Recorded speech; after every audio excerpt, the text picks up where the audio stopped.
tarde. Sou a Lorena, mestranda do programa de pós-graduação em Engenharia Química da UFC. Decidi fazer como trabalho da disciplina um projeto que tem como tema produção e caracterização de scaffolds voltados à regeneração ou substituição óssea. Esse projeto, eu fiz ele com a duração de 4 anos, pois tenho as perspectivas de melhorá-lo para uma possível tese de doutorado, para trabalhar nele numa possível tese de doutorado. Bom, como proponente, meu professor orientador, Dr. Rodrigo Silveira Vieira, e minha professora co-orientadora, doutora Fábia Karine Andrade, também professora da disciplina. Como justificativa, nós temos os problemas musculoesqueléticos, que são relatados em muitos artigos, principalmente com a projeção de aumentarem nos próximos 50 anos, por conta da idade média da população, que tem uma perspectiva de aumentar também. Desses problemas, nós podemos citar lesões, deficiências físicas, dores nas articulações, músculos ou tendões, deteriorização da pele e osteoporose. Um caso interessante sobre a osteoporose é que ela atinge principalmente mulheres acima de 50 anos, por causa da menopausa. Então, mulheres a partir de 50 anos têm a maior probabilidade de adquirir a osteoporose pós-menopáusica. Um dos tratamentos para esses problemas é a questão dos implantes. E os implantes, eles são feitos de biomateriais. Um dos principais utilizados, como foi visto em algumas aulas da professora Fábia, que é o titânio e as suas ligas. Inclusive, muitas pessoas utilizam tântalo, muitos pesquisadores utilizam tântalo para fazer suas ligas, porque ele vai diminuir o módulo de Young do material, fazendo com que ele se aproxime mais do módulo do osso, para que eles fiquem mais compatíveis. Porém, muitos implantes, eles têm incompatibilidade, o corpo o rejeita, porque você está adicionando naquele local um material que não faz parte dele. Então, há um desses problemas, né? Inclusive, outro problema com a questão dos implantes é a questão das cirurgias de implementação e retirada. Por quê? Muitas vezes, um exemplo muito cotidiano é quando você quebra um osso, um pé ou o braço, e geralmente são colocados parafusos para ligar os ossos, para auxiliar a regeneração óssea. Porém, depois que isso acontece, é retirado o parafuso, fazendo com que você tenha outro resguardo, digamos assim. Você vai passar por 2 procedimentos cirúrgicos. Bom, muitas pessoas, muitos pesquisadores, estão utilizando biopolímeros como recobrimento de ligas de titânio ou outros materiais para a fabricação de implantes. Esses biopolímeros geralmente são combinados com cerâmicas ou argilas. Trouxe 2 exemplos aqui de artigos, um da Marisa, que ela utiliza um biopolímero com uma cerâmica, que no caso seria a PCl com a apatita. Já esse outro, do Nair, ele utiliza a PCl também com a laponite, que é uma argila. Bom, um biopolímero que está entrando, digamos assim, em expansão em seus estudos, principalmente pelo grupo de pesquisa, inclusive, pelo grupo de pesquisa do professor Rodrigo e a professora Fábia, que é a celulose bacteriana, que ela apresenta alta cristalinidade, altas propriedades mecânicas, biodegradabilidade e biocompatibilidade, o que lhe caracteriza como um bom material para a produção de scaffolds. Mas o que seriam esses scaffolds? Os scaffolds são suportes iniciais para que as células se adiram, proliferem-se e diferenciem-se, formando assim uma matriz extracelular, mantendo a integridade estrutural do tecido. Como nós estamos falando de regeneração óssea, duas células são muito importantes nesse quesito, que seriam os osteoblastos e os osteoclastos. Os osteoblastos, elas trabalham com a formação do tecido ósseo. Já os osteoclastos, eles trabalham com a remodelação do osso. Então, o objetivo de um tratamento com essas células seria a proliferação dos osteoblastos com a diminuição ou anular, digamos assim, o crescimento dos osteoclastos, pois, à medida que esses crescem, eles remodelam o osso, podendo formar deformações ósseas. Aqui nós temos vou apresentar dois processos que são propostas desse trabalho, que são processos de produção de scaffolds, que é a eletrofiação e a impressão 3D. As duas utilizando biopolímeros. Primeiro, a eletrofiação.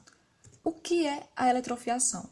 A eletrofiação, ela consiste em passar uma solução viscosa por um campo elétrico, onde esse vai formar fibras que podem estar em tamanhos micro ou nanométricos.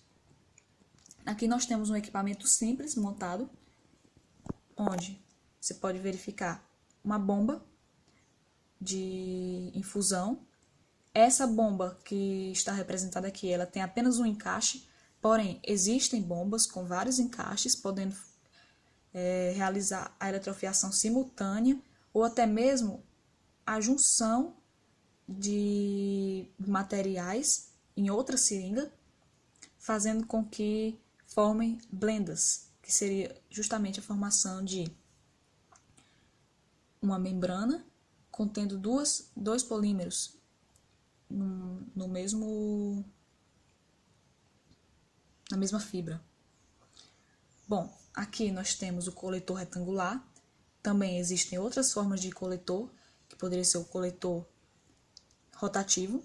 Qual seria a diferença principal entre eles? O retangular, ele vai coletar fibras aleatórias, como é visto aqui anteriormente.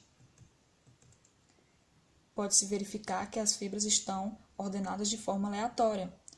Já o coletor rotativo, ele vai deixar elas alinhadas. Então, aqui nós temos um conector positivo, está ligado à fonte de alta tensão e à ponta da agulha. Já aqui, ligado à placa, nós temos o conector negativo, que também está ligado a um fio terra. Bom, e a impressão 3D? O que consiste em impressão 3D, né? Nós temos aqui um equipamento onde vocês podem verificar aqui a seringa, a placa onde será coletado o material, certo? Bom, e o que consiste em impressão 3D, não é mesmo? Ela visa criar objetos físicos pela deposição de materiais, que seria aqui, em camadas. Aí, ele tem como base um arquivo que foi programado. Esse arquivo, ele pode ser programado em diversos programas. Posteriormente eu vou citar alguns mais usuais. Aqui é bastante importante ligar 3 pontos quando você está trabalhando com impressão 3D. A utilização de software, porque você precisa programar, você precisa fazer o seu material primeiro em linguagem de programação, para assim mandar os comandos para a impressora, que é o hardware, para que com ela possa transformar um material, que geralmente é gelatinoso, em um material mais consistente, fazendo assim os scaffolds por impressão 3D. Bom, como eu disse anteriormente, cerâmicas são utilizadas juntamente com os polímeros, e uma das cerâmicas é a hidroxiapatita. Ela é a cerâmica, né, com alta biocompatibilidade, caráter não inflamatório e não tóxico. A hidroxiapatita, ela apresenta cálcio na sua estrutura, e pesquisas já vêm trabalhando em substituir os íons de cálcio por íons de estrôncio. Agora, por que essa substituição? O estrôncio, ele é um material osteoindutor, um elemento osteoindutor. O que ele vai fazer? Ele vai fazer justamente aquilo que eu tinha proposto lá atrás, que é aumentar a proliferação dos osteoblastos, inibindo o crescimento dos osteoclastos. Já existem medicamentos à base de estrôncio. Um caso é o ranelato de estrôncio, que ele é utilizado no tratamento da osteoporose pós-menopáusica, porém, tem um grande problema na sua utilização por grande tempo, sua utilização a longo prazo. Por quê?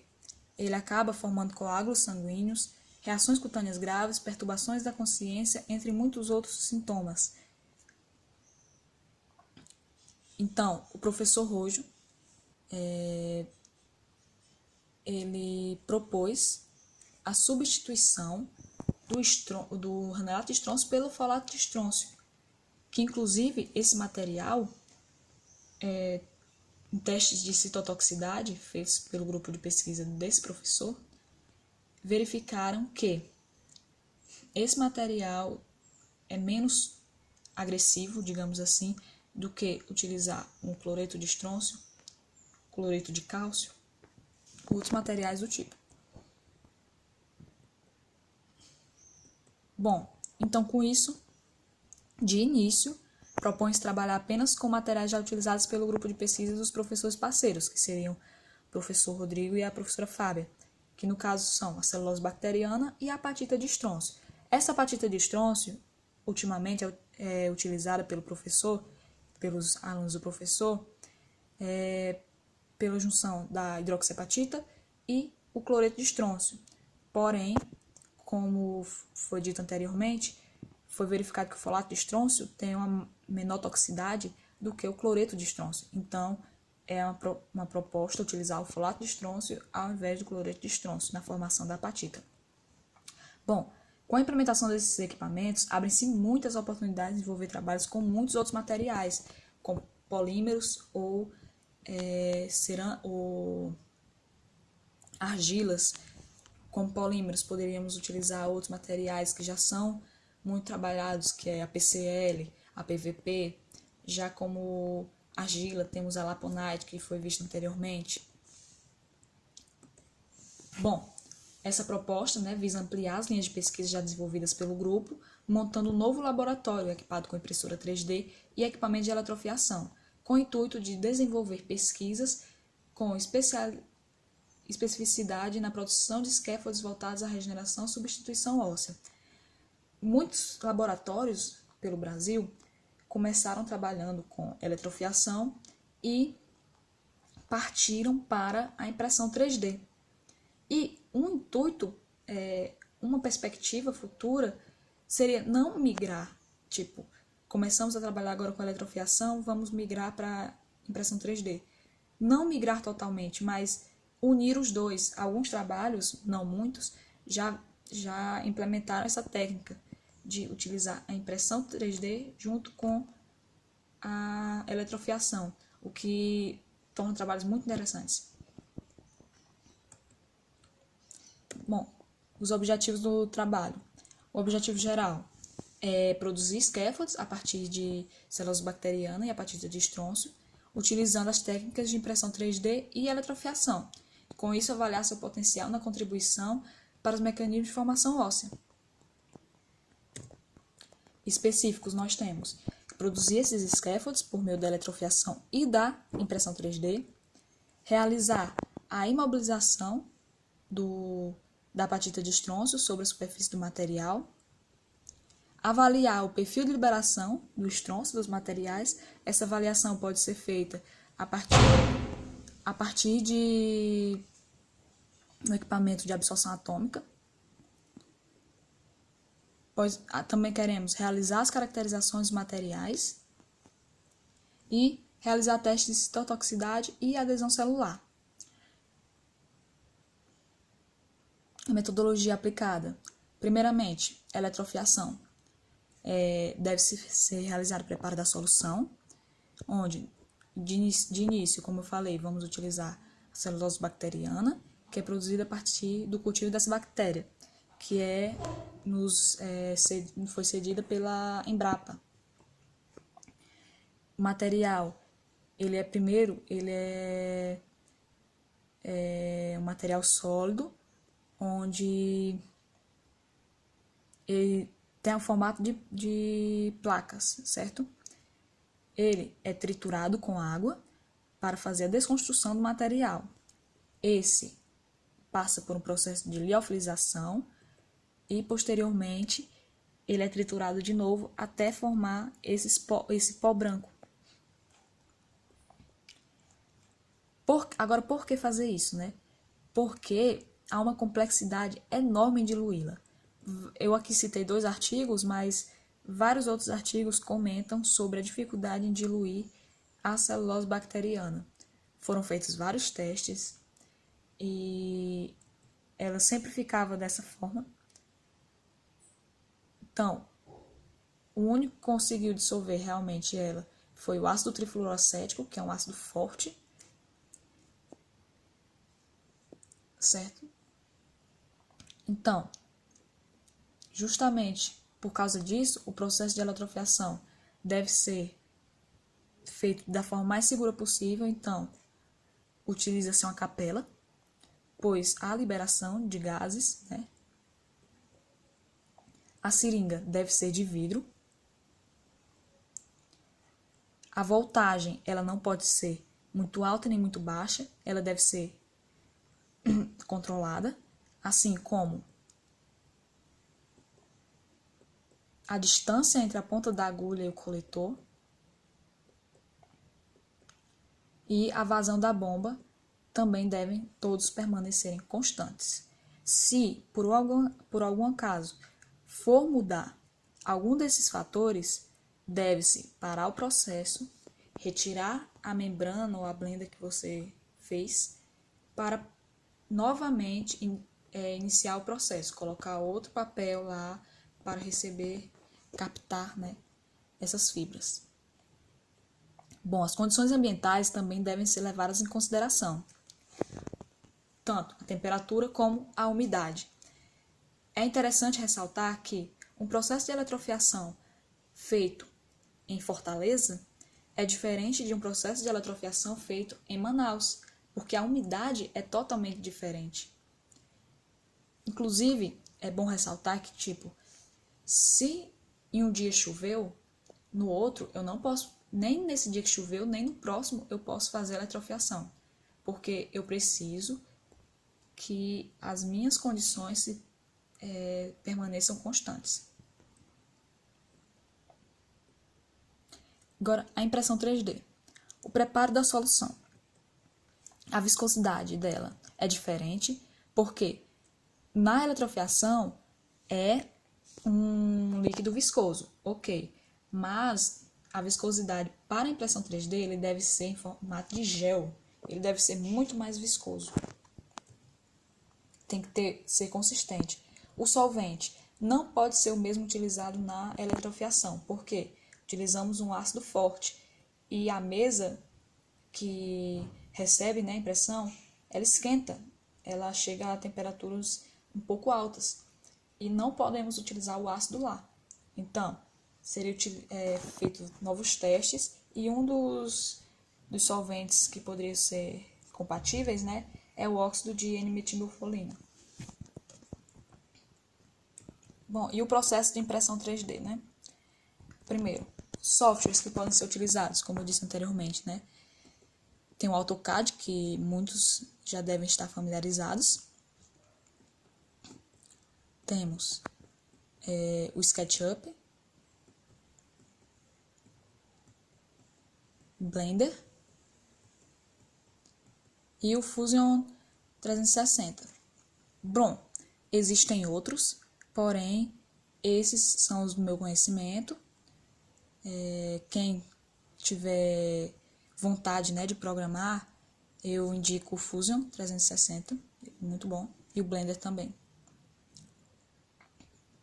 Bom, calibração da mesa é de tremenda importância. A velocidade de extrusão, que é a velocidade com que o meu gel vai ser comprimido para realizar a impressão, também é um dos fatores mais importantes, principalmente na programação.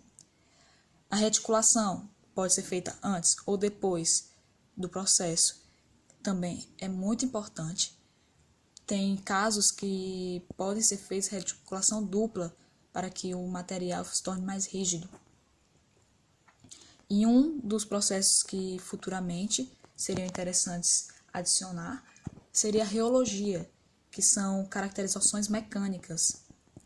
Principalmente para impressão 3D, isso é fundamental. Então, seriam pensamentos futuros, né? Bom, agora, produção de folato de estrôncio. A produção desse material segue a metodologia do professor, que eu já tinha citado anteriormente, onde prepara 25 ml de solução aquosa de ácido fólico em pH 7,4. Acontece o refluxo a 50 graus durante 2 horas. Depois, adiciona-se 25 ml de uma solução de cloreto de estrôncio em etanol e água. Depois, agita durante 1 hora. Depois, resfria em banho de gelo. E, por último, o precipitado formado deve ser recolhido pela filtração. Posteriormente, o produto sólido, laranja, escuro, será recristalizado 2 vezes em água quente, moído e seco a 50 graus Celsius, sob o vácuo até se obter um peso constante na forma de cristais finos laranja, como pode ser visto aqui nessa imagem. Posteriormente, deve ser feita também a imobilização da apatita sobre aqueles materiais, os scaffolds feitos. Essa segue a metodologia descrita por Luiz, que é um aluno do professor já. Essa metodologia consiste em realizar imersões alternadas do material em 25 ml de solução de folato de estrôncio. Lembrando que aqui nós temos 1000 mg por litro de folato de estrôncio. Porém, o que nós procuramos não é a concentração do folato de estrôncio, e sim a concentração de estrôncio na solução. Nesse caso, ele tem a concentração de 146 ppm aproximadamente, o que é o máximo que ele consegue diluir. E a solução, né, de apatita. A agitação deve ser suave, a temperatura de 25 graus Celsius e o tempo de duração de 24 horas, cada uma dessas imersões. Elas devem ser realizadas até existir um equilíbrio. Agora, como assim o equilíbrio? Quando você está fazendo essas diluições, o que vai ocorrer? Vai ser medido alíquotas da solução restante para verificar a quantidade de estrôncio que ainda tem no sistema. Quando concentração de estrôncio parar de alternar, né, alterar, quer dizer que ela chegou no equilíbrio, ou seja, é o máximo que a tua membrana ou o teu scaffold de impressão 3D foi possível absorver. Entre esses ciclos deve ter a limpeza da solução, do material, com água deionizada por 3 minutos a 25 graus Celsius. As caracterizações que podem ser feitas de início: a molhabilidade por ângulo de contato, onde vai ser verificada a hidrofobicidade ou hidrofilicidade do material. Esse teste é muito importante e pode ser feito de uma forma muito simples, com um microscópio eletrônico.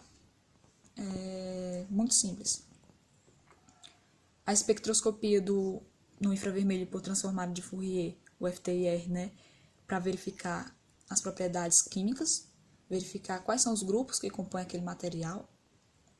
A análise termogravimétrica e calorimetria exploratória diferencial para verificar, fazer as análises térmicas, né, do material, ver temperatura de degradação, entre outras coisas.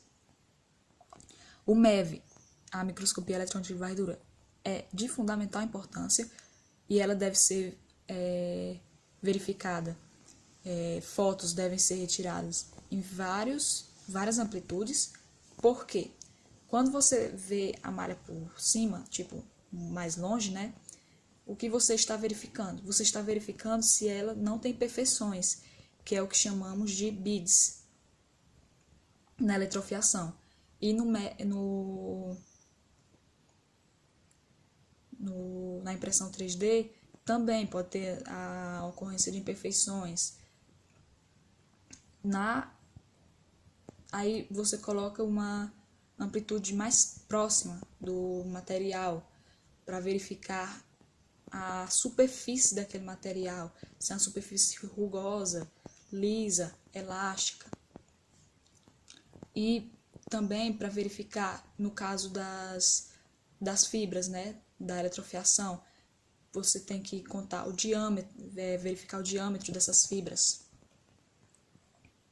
Todos esses, tanto a molhabilidade por ângulo de contato, como o MEV, o diâmetro das fibras, né, e o ângulo de contato, você pode utilizar um único software chamado ImageJ, que ele tem todos essas propriedades, né, para medir.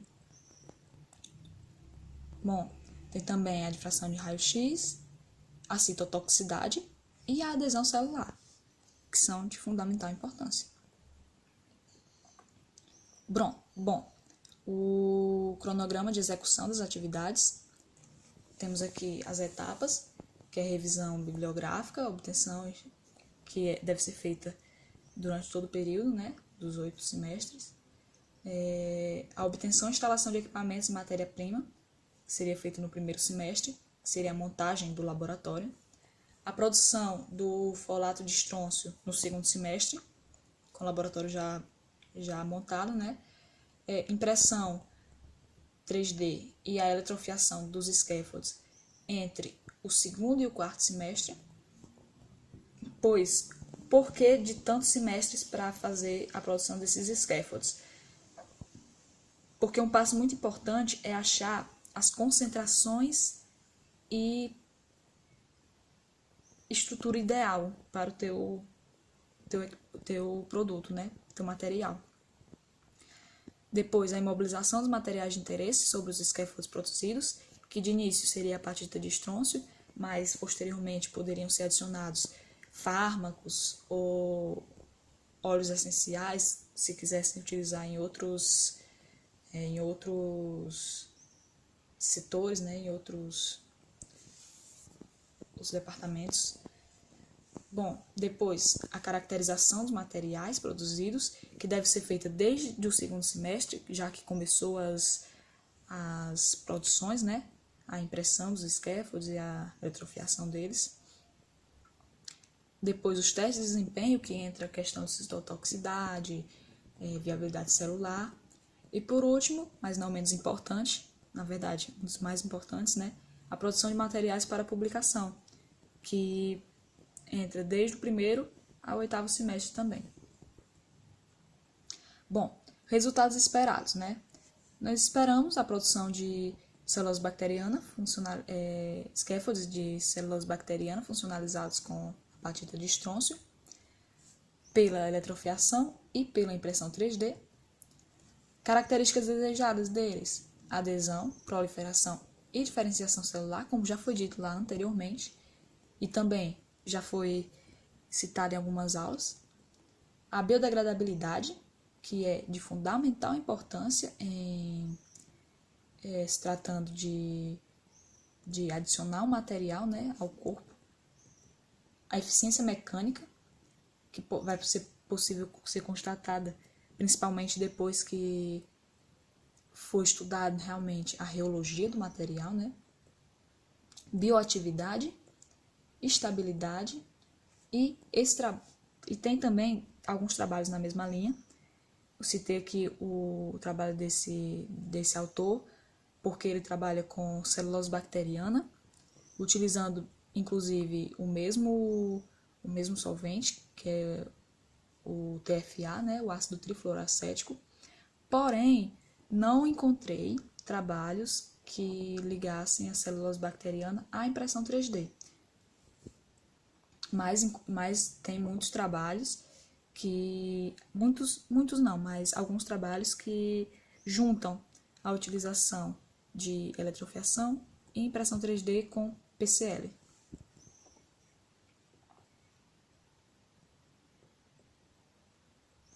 Bom, colaborações. Já temos essa colaboração, né? Que é com o Laboratório de Biopolímeros de Impressão 3D, do Departamento de Engenharia da Manufatura e Materiais, da Faculdade de Engenharia Mecânica, da Unicamp, aqui em Campinas. Que o responsável é o professor doutor Marcos Akira.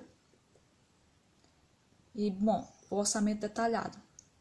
Para os dois, né, os itens de dispêndio e custeio, temos as agulhas, seringas, balões, beckers, lamínulas, pipetas, tubo Falcon, placas, picetas, pinças e reagentes, né, para a produção do material. E itens de dispêndio de capital, temos a fonte de alta voltagem, que é utilizada na eletrofiação, bomba de fusão com múltiplos encaixes, como eu tinha falado anteriormente, que é interessante a utilização desses encaixes. Inclusive, publiquei agora em um congresso um trabalho que eu utilizava uma bomba de múltiplos encaixes para fazer a eletrofiação simultânea de um material hidrofóbico com hidrofílico. Bom, placas de cobre, né, para fazer o coletor, suporte para a placa, computadores, principalmente para a questão da impressão 3D, mesas de escritório, cadeiras de escritório, armários, capela para exaustão, que é de fundamental importância, como foi visto anteriormente, e o microscópio digital USB, que poderiam ser realizadas tanto análise de molhabilidade por ângulo de contato, né, como também verificar de antemão como as fibras estão se depositando, porque quando a fibra é mais grossa, como por exemplo PCL, você pode notar a formação dela por esse microscópio, antes de ir para a realização do MEV. Bom, esse foi meu trabalho, agradeço a quem puder assistir e é isso.